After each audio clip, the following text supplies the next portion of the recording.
Hoy. Gumising ka, Dante. Gising. Anong oras na? Pasensya na kung medyo nahuli ako sa usapan nating dalawa, Dante. Alam mo, nagkaroon lang kasi ng konti problema yung kliyente ko kanina.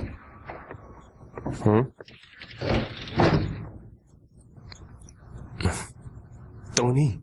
Ha? Ako to, Tony. Si Ernest. Hindi mo na ba naalala? Posible bang maalala mo ang isang tao na nasa unang mo palang pagkakataon nakita? Hindi ka pa rin nagbabago. Ikaw talagang Tony na kilala ko dati pa. Hindi ako pwedeng magkamali. Naintindihan ko kung ayaw mong alalahanin. Napakasama nang nangyaring yun. Pero sa wakas, kayong dalawa ng iyong ina, Tony. Magkakaroon na rin ng katarungan. Nakita ko na rin ang ebidensya. Yun ang makakapagpatunay. Nakagagawa ng mga jablo, mga nangyari.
Mission 8. Once upon a time.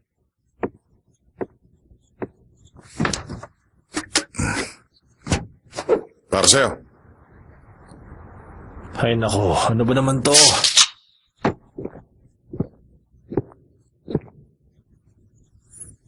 Nahuli ka na nga sa usapan, tapos sasabihin mo hindi ito tungkol sa trabaho. Isa pa, ano bang pinagsasabi ng lalaking yun, Morrison? Sinaalala mo pala yun. Marami kasi napakawiyadong bagay na sunod-sunod na nangyayari. 20 taon na nakakaraan. Nagkaroon ng malaking sunog malapit sa daungan sa syudad ng Morris Island at nabuo ang lahat ng mga kabahayan. Nasawi ang halos lahat ng naninirahan. Kakaunti lang ang nakaligtas. Pero ang isang nakaligtas, nagbigay ng mga ulat pagkatapos na nangyari. Isang malaking puwersa daw ng mga Diablo sumugod bago masunog ang buong syudad ng mga oras na yon. Pero walang naniwala sa mga sinabi ng taong yon. Oo nga, Morrison. Yun ang tao nakaligtas sa nasabing sunog. Yun ba yung Tony na sinasabi niya? Nakaligtas din ang kanyang ina. May nabanggit siya tungkol sa katarungan. Sinabi pala ng iba, ina ni Tony ang nagsimula ng sunog at hindi maganda ang trato at pakikitungo ng ibang tao sa kanya. At ano nga pala ang nangyari sa ina ni Tony? Iniwan niya ang syudad at sinama si Tony nung bata pa. At ako pala yung batang si Tony noong mga panahon yun. Grabe. Ano bang iniisip niya? Paano mo nga pala binuo ang istorya? At paano ako naging si Tony para sa taong yun, Morrison? Nakatanggap ako ng tawag. Sinabi ng tumawag na gusto niya makilala ang isang devil hunter na si Tony. At syempre naman, Dante, ikaw lang nag-iisang devil hunter na kilala ko.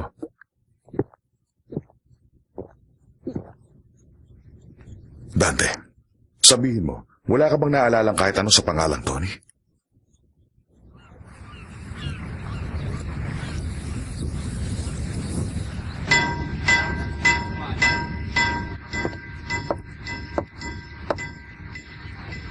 Maligayang pagbabalik, Tony.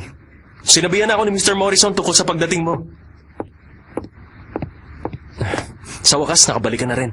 Ang totoo, hindi ko naman talaga ginustong bumalik. Oo, alam ko yan. Pero natutuwa pa rin ako. nakabalik ka na. Halika, sumunod ka na.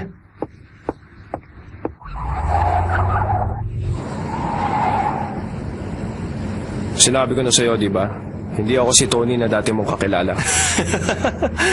Naintindihan ko na gusto mong itago ang totoo mong pangalan. Pero huwag ka mag-alala. Alam mo ba, may ilang tao na lang ang natitira dito na nakakaalala pa ng insidente 20 taon na nakakaraan. Ang mga taong kagaya ko na pilit sinisiwalat ang katotohanan sa lahat. Pinagtatawalan lang ng ibang taong narito. Hindi na mahalaga ang tungkol doon. Sabihin mo, No? kanina mo narinig yung tungkol sa akin. Ilang tao lang ang nakakaalam tungkol sa tunay kong gawain. Tungkol sa pagiging devil hunter? Narinig ko lang yun isang araw sa isang tao sa circus. Sige, dalhin mo ako sa lugar kung nasaan ang circus. Sige, sabi mo eh.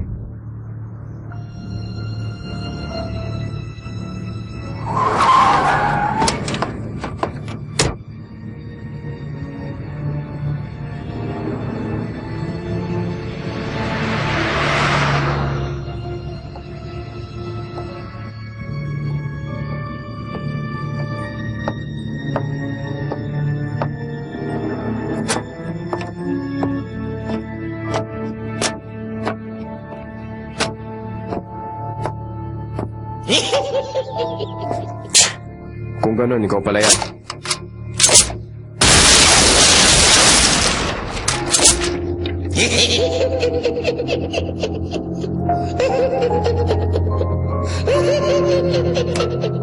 Ganyan ka ba makipaglaro?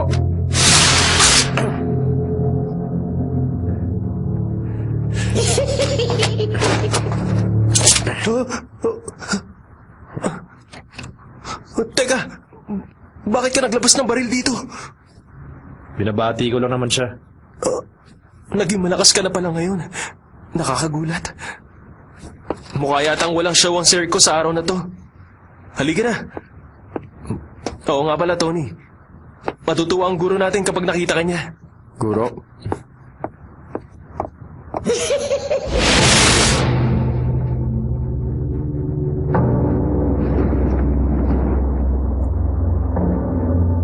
Kung gusto mong maglaro, hanapin mo lang ako.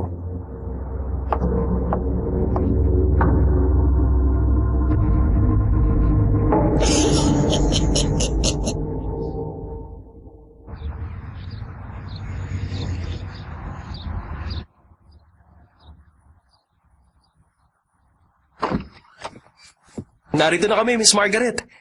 Nagbalik na sa wakas si Tony dito. Tony! Tinatawag niya ako sa pangalang yon dahil yun ang gusto niya. Ayaw kasing isiwalat ni Tony sa lahat ang totoo niyang pagkatao. Naiintindihan ko naman yan. Kumusta na nga ba lang iyong ina, Tony? Wala na siya.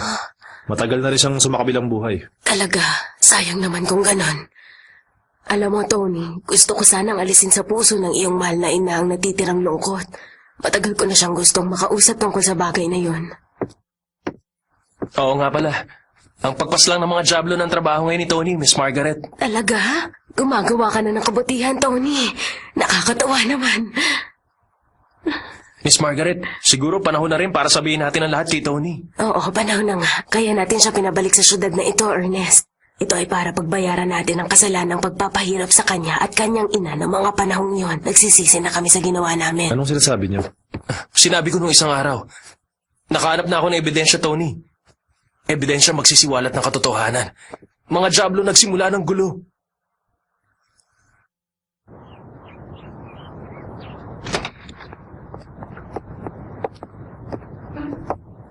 Sa mga guho? Oo, Teka, huwag mo sabihing tatawagin mo mga jablo sa lugar na pupuntahan natin, Ernest. sabi ko na, marami kang nalalaman. Sandali, yan din ba ang sinabi ng mga tao na kilala ko sa circus kanina? Yung tungkol doon sa lugar. At ang paraan ng pagtawag sa mga jablo. Sabihin mo nga sa akin, yun din ba ang tao nagsabi sa'yo na ako si Tony? Ano bang problema dun? Nagpapasalamat ako sa kanya dahil muli tayo nagkita. Ang mahalaga sa lahat, makukuha nyo ng mag-ina sa wakas ang katarungang matagal nyo nang hinihintay.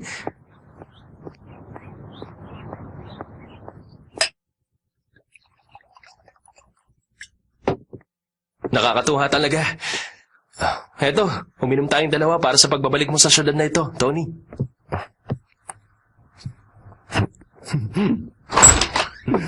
Nakabalik ka na pala, Ernest.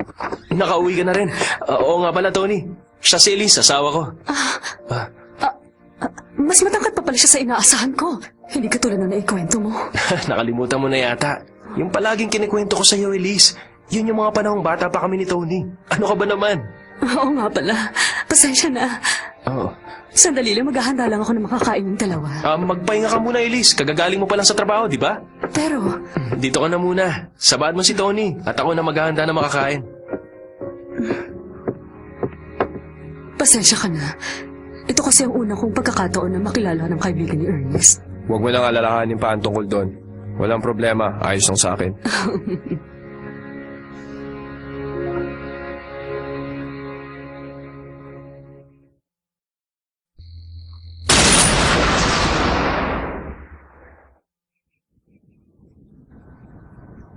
Ang sabi ng mga narito, tuloy na raw nasiraan ng ulo si Ernest. Ang masama, pati mga estudyante niya, ganun na rin ang iniisip ngayon. Kahit na nagkaganon, naging guro pa rin siya at hanga talaga siya kay Miss Margaret. At ano naman ang masasabi mo sa lahat ng ito? Gusto kong ibaon ng lahat ni Ernest sa limot ang lahat na nangyari noon. Kung ganon, sabihin mo sa kanya. Ginawa ko na yun. Ilang beses na. Ang totoo, sumuko na ako sa kakasabi sa kanya. Pagkatapos, nagkakasakit pa si Miss Margaret. Pero isang araw, umuwi si Ernest na masayang-masaya. Magkakaroon na raw ng linaw ang nangyaring insidente dati. Isa pa, makikita niyang muli si Tony. Para sa asawa kong si Ernest, isa kang espesyal na tao, Tony. Ang totoo nga niyan, ilang beses ka na rin niyang ikinumento sa akin kahit bago pa kami ikasal. Sinabi niya sa akin na hindi mo katulad ng ibang tao. Kapag sinimulan na niya ang kwento, siguradong aabuti na ng gabi. Kaya nga nakilala kita dahil sa mga kwento niya. Oo nga pala, may isang bagay rin pala kung hindi nalalaman sa'yo. Ang isang pangako para sa'yo. Pangako? Oo, sinabi niya sa akin na magkasama niyong tutuparin ang pangakong yun. Hanggang ngayon nga, hindi pa rin niya sinasabi sa akin kung saan niyo ibinaon ang treasure box na nililihim ninyo. Para talagang bata si Ernest. Malamang nakabaon lang ang bagay na yun malapit sa lugar na to. Ah?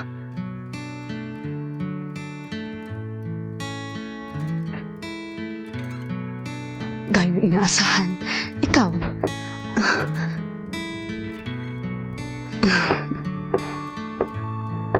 Nakikiusap ako. Magpanggap ka lang bilang si Tony. Gawin mo yun hanggat narito ka pa.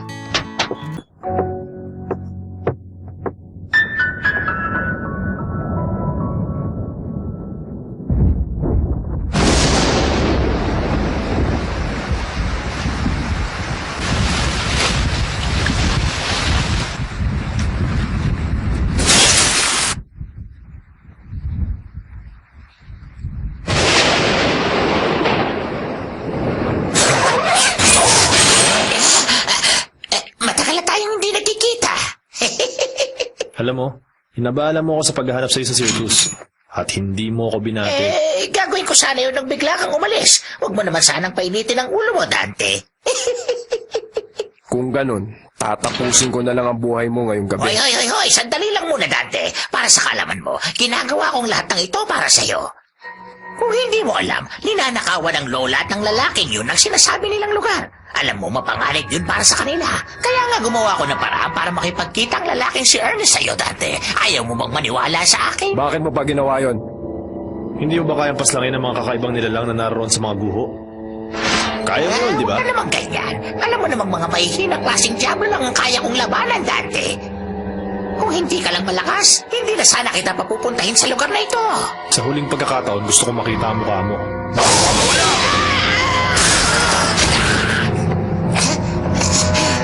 Grabe, nakakatakot na nga, Dante.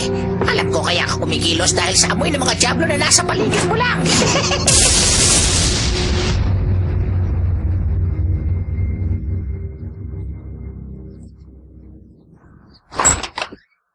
Huh? Oh, Tony. Maaga yatang gising mo ngayon ah. Gagawa lang ako ng kape. Kung pwede lang sana, huwag ka nang magtawag ng mga diablo.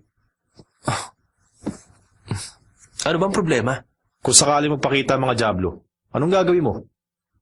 Kung kaya ng mga tao na pigilan ang mga kagaya nila, hindi sana mangyayari ang insidenteng sumunog dito. O baka naman, sa simula pa lang, aasakan sa akin. Hindi ko plano na hiramin ang kapangyarihan mo. Huwag ka na magsinungaling. Kung gusto mo, bababaan ko ang singil ko. Oo nga pala, handa na ako. Hindi mo papanatag ang isip mo sa binabalak mo. Alam ba ni Elise ang tungkol dito? Wala siyang kinalaman dito. Intindihin mo sana, Tony. Sinabi ko na sa'yo, hindi ba? Matagal ko na tong problema.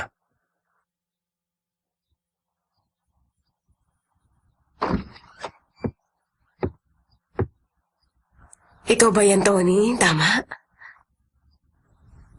Paano niyo nalaman? Kahapon lang tayo nagkita, di ba? Mag-isa ka lang ngayon? Wala akong kasama. Ganun ba? Ituro niyo sa akin ang lugar na yon. Plano ni Ernest na tawagin ang mga Diablo. Ginawa niya lang yun para ipaghigantikat ang iyong ina, Tony. Mali yun. Tony, Ang totoo, hindi ako si Tony. Pero totoo na gumamit ako ng pangalang Tony nung bata pa ako. Nagkataon na naging kapangalan ko ang kaibigan niya. Pero hindi ako ang Tony na matagal niya nang hinahanap. Dante ang totoo kong pangalan. Huwag kang mag-alala. Hanggat narito ako sa sudod na ito, ako ang kaibigan niya si Tony. Kaya sabihin niyo sa akin, paano pumunta?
Tony!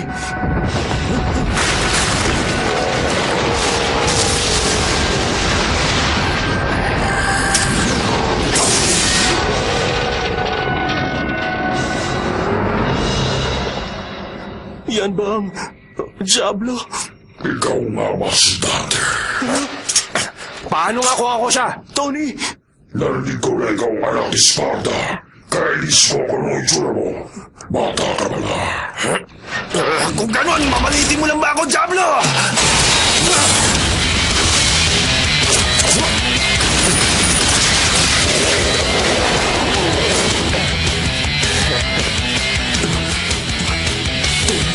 Ikaw ba?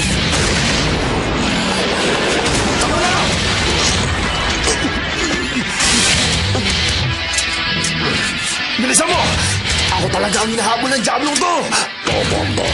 Ang dugo mo ang habol ko, Dante, pero magda ka na. Kapag nakuha ko na ang dugo mo, Dante, ang pirsa ang dugo ng isang Diablo ng isang tao. Simula sa akin ngayon, magagawa ko ng pamumuhay ang mundo ng mga Diablo mamahayanan.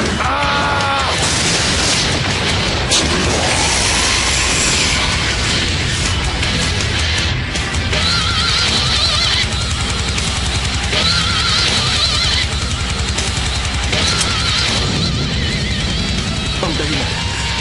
Kaya inatake ng mga Diablo ang syudad ng mga bata pa kami. Tony, ikaw ang...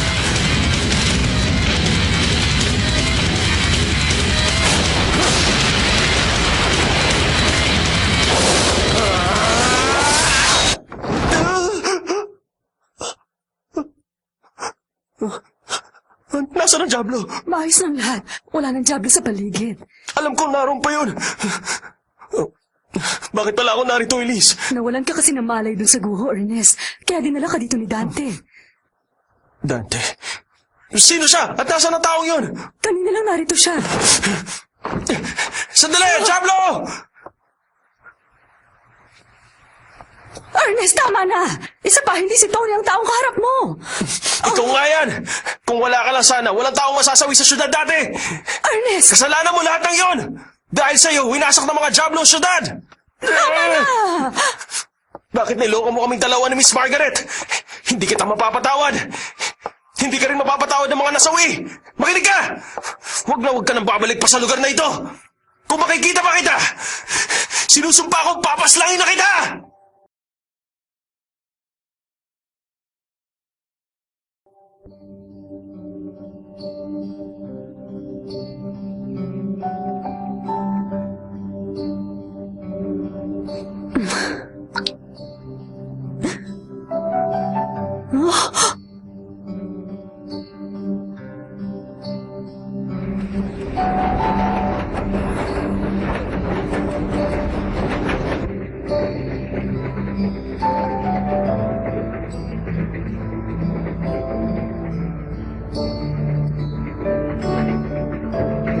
Nakita mo ang lahat. Mahirap talagang kausapin ng mga tao, di ba, Dante? Hindi ako nagkamali. Kumpara sa mga Diablo, punong-puno ng takot ang puso ng mga tao. Kung wala ka lang sana doon, hindi wawasakin ng mga Diablo ang buong syudad at walang masasawi, pero nangyari nang nangyari, Dante. Sabihin mo, ano bang gusto mo maabot? Ginagawa ko lang naman ang lahat para tulungan ka.